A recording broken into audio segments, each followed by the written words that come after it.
Ladies and gentlemen, boys and girls, children of all ages, I present to you my Payback 2013 pay-per-view predictions. And now we're going to be having Damien Sandow and Sheamus kicking off the prediction show, as they're going to have the Payback prediction kickoff. What am I saying right now? It's going to be the Payback match kickoff. I don't know why they couldn't have said Payback pre-show, because it sounds better and it's got an alliteration to it. Payback pre-show, like PP, you know what I'm saying? PP, ha.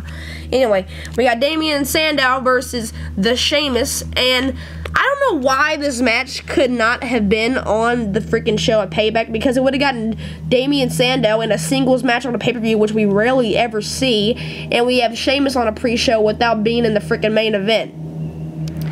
Now, we also have, this match should have been on the pre-show, Kaitlyn and AJ, but they built it up because Michael Cole says it's personal, and that obviously means that that's going to be on the pay-per-view.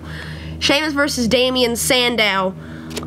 This match, I think that it will be a decent match. It will not get a lot of time, unfortunately, because they're going to be building up and they're going to have promos and stuff with Payback, building up the CM Punk match and Chris Jericho later on the night, and the 3 Stages of Hell match later on the night, and then probably they'll have the Shield in there as well and mix in there with the promos for the pre-show, and that will be like, I think it's like an hour long, or maybe 30 minutes. I think it's 30 minutes.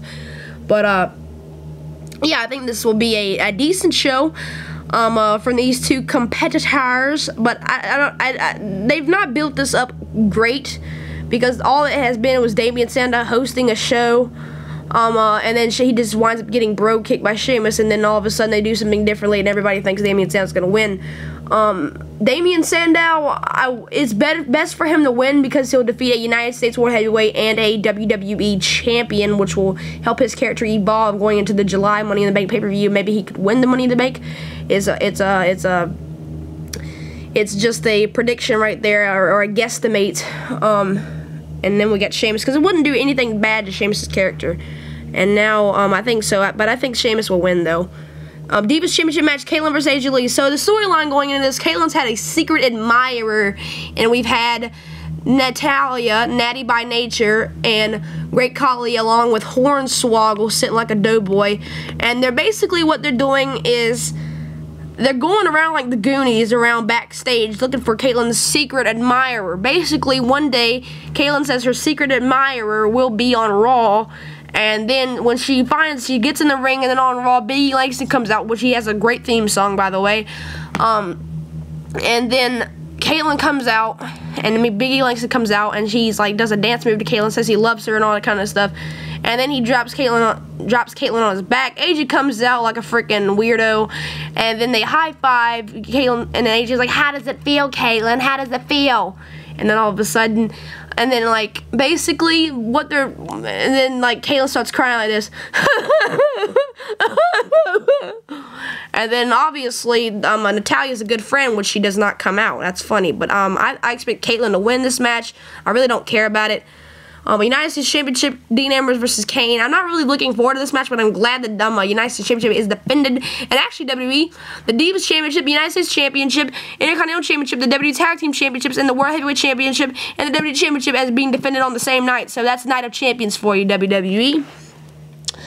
Dean Ambrose versus Kane. This would be good for Kane to win. And that'd be a huge accomplishment with the United States Championship. Maybe he could make it credible, and I'm not saying Dean Ambrose isn't making it credible, but it'd be good for Kane to win and another accomplishment in his career. But I'd rather see Dean Ambrose win, and I think that's where they're going. I don't think Dean Ambrose will win clean, unfortunately. And speaking of losing clean and winning clean, Kane, Daniel Bryan, and Randy Orton beat the Shield, and the Shield have finally lost 100% clean. I don't know why they did this. They could have carried it out to maybe when The Undertaker returns or something. But I expect Dean Ambrose to win. Intercontinental Championship match, Wade Barrett versus The Miz versus Curtis Axel. I think that this will be the opener of the show. I think I can already rule out that The Miz is going to lose this match, and Wade Barrett is going to lose this match as well. I think Curtis Axel will win this match, because Paul Heyman came out when Fandango got a concussion, and he said, well, there will be a replacement to this triple threat match, or this competitive triple threat match, and it'll be Curtis Axel. Curtis Axel's ring music hits, and he's like, I'm here, and then all of a sudden they're gonna fight, and in a triple threat match. I think this should be a really good opener if they put this on the opener slot. So Curtis Axel is going to win this. I think that it'd be great for Curtis Axel to win the Intercontinental Championship as his first title. WWE Tag Team Championship match, Daniel Bryan versus Kane versus Seth Rollins and Roman Reigns. That's a horrible edit of the titles on these two, on Rollins and Reigns. But anyway, this match, I think that it'll be a really good match. I mean, they've had good matches in the past. Orton and Reigns, Rollins and Daniel Bryan. The Shield have gone, I think that it's been like they've had about 20 matches, like in the total WWE, like all of them put together or something like that, around that area. I think that's like 20, 25, and they've gone 25 for 25 in entertaining matches, and I think the Shield, they have a lot of talent, and I think that they're not going to disappoint at this pay-per-view as well. My opinions is that Daniel Bryan, there's rumor that Daniel Bryan and Chris Jericho are going to be turning heel. It's going to be interesting to see how Jericho turns heel and Punk will turn face at Payback. But I think that Daniel Bryan will walk out on Randy Orton and they'll fight at Money in the Bank or another pay-per-view. I think that Daniel Bryan will walk out on Randy Orton. And if you watch Bound for Glory 2010, Samoa Joe was going for the tag. Jeff Jarrett reached out, but then when he was about to tag him, Jeff Jarrett jumped off the apron and left. And I think that's what's going to happen tonight. We're not going to see Orton turn heel turn from Randy Orton, unfortunately. But I think that you all will be fine with Daniel Bryan turning heel, I guess. Then we get to the match that I'm looking forward to see, and that's CM Punk, the best in the world, versus Chris Jericho, who is the best in the world at what he does. And basically, I think this match will be a great match. Maybe the same caliber as their good matches very good matches that they had at Extreme Rules 2012 and WrestleMania 28 when they were fighting for the WWE Championship. Now they're fighting for the honor of being and the claim of being called the best in the world. CM Punk will be returning in his Rosemont, I think it's the Rosemont Horizon, I can't remember, the Allstate Arena or whatever. Yeah, Allstate Arena, I'm sorry, in Chicago, Illinois. And basically, these two will put on a good show. There's going to be a rabid crowd tonight. I mean, that's what you're guaranteed when you go to Chicago anyway. And I think that it's going to be great. I think this match is going to be very entertaining. Chris Jericho and CM Punk. I think Chris Jericho is going to win, which will lead CM Punk turning face once again, and then Paul Heyman turning on him, and maybe Brock Lesnar versus CM Punk at SummerSlam 2013, which will make a lot of sense because CM Punk and Paul Heyman, I mean, they can end the feud right there, and CM Punk can go on to being in the WWE Championship feud or whatever. We're going to vote on this one. This is where we're going to vote, right here. We're going to vote on the WWE app, and also you can try out a Hardee's thick burger right now. I'm probably going to eat it if I had one like Teddy Long on SmackDown, but anyway, we got Dolph Ziggler and Alberto Del Rio. Dolph Ziggler, I was there when Dolph Ziggler got a concussion in Raleigh, North Carolina on the SmackDown tapings for May 10th, 2013. And it would have made perfect sense for Dolph Ziggler to turn face and face Jack Swagger for the World Heavyweight Championship when he came back, because it's called Payback, and Dolph Ziggler could have brought Payback as a face. But WWE went the other way, and they gave this back to the diaper-wearing Alberto Del Rio and Ricardo Rodriguez with the spit bucket and all. And then, so we're going to have Dolph Ziggler versus Alberto Del Rio.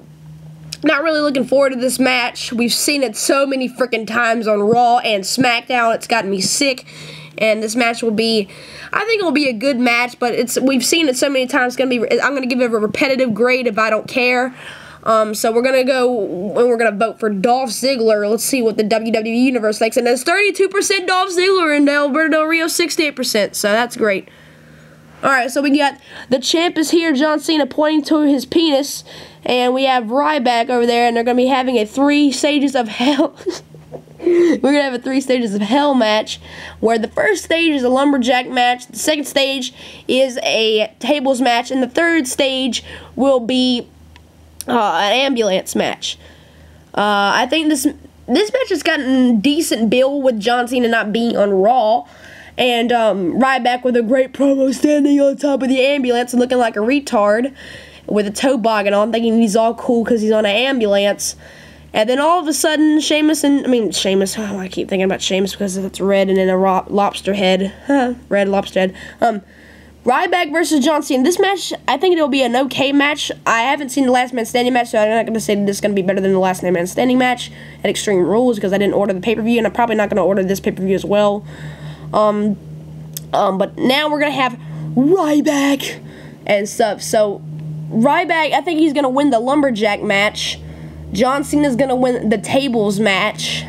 Which makes sense because Ryback, nobody's going to defend Ryback off in a Lumberjack match when they try to come out and be like, hey, and then all of a sudden, you know, bam, you're rejected by Ryback when he punches you and then throws you into the barricade. Ryback's going to win that one. Cena's going to win the Tables match, and Cena's going to win the Ambulance match, and that's my prediction. Let's see what the WWE Universe voted on the WWE app. 80% versus 20%. Oh my God, this is great. Okay, so 20 people, 20%. See how many votes there were. A total of, let's read that, 247,674 people voted. I wish I had a calculator because I could calculate how many people voted for Ryback and how many people voted for John Cena that were marks of him. Anyway, that's my payback pay-per-view predictions. Code Breaker 146 is out. Peace.